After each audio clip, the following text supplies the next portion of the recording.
यत्रो डकुमेन्टेसन गर्यो financial document prepare गर्यो आफ्नो बैंक स्टेटमेन्ट चाहिदैन फिटिङ चाहिदैन रे ए के गरे यो के गरे हेर्नु न कहिलेदेखि फाइनान्शियल डकुमेन्ट भनेर बैंक स्टेटमेन्ट देखि लिएर हरेक कुरा प्रिपेयर गरेको अहिले अस्ट्रेलियाले रुल चेन्ज गरेर केही पनि चाहिदैन भन्छ म त डिस्टेल फाल्दै गर्नु त हेत तेरिका तिमीले नबुझिकन यतिकै डकुमेन्ट फाल्दैछौ पहिला सुरु बुझ्न त पर्छ तिमीले बरु मैले सर एकजना चिनेको छु एक्सपर्ट सर हुनुहुन्छ म तिमीलाई उहाँबाट लिएर जान्छु अनि त्यसपछि तिमी डिसिजन देऊ न है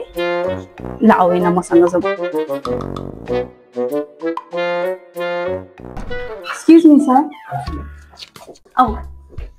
हेर्नु न मेरो साथीलाई त डकुमेन्टेसनको बारेमा केही थाहा नै रहन्छ उसले सबै डकुमेन्ट फालिरहेको रहेछ हजुरले उहाँलाई बुझाइदिनु न है सर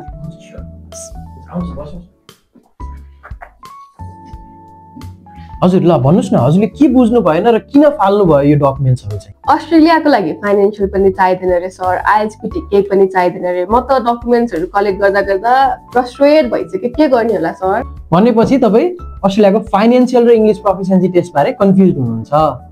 के तपाईहरु पनि कन्फ्युज हुनुहुन्छ यो रिलेटेडमा यदि तपाईहरु पनि उहाँ जस्तै कन्फ्युजनमा हुनुहुन्छ financial documents चाहिदैन English proficiency test चाहिदैन भन्ने कन्फ्युजनमा हुनुहुन्छ भने यो भिडियो पुरा हेर्नु होला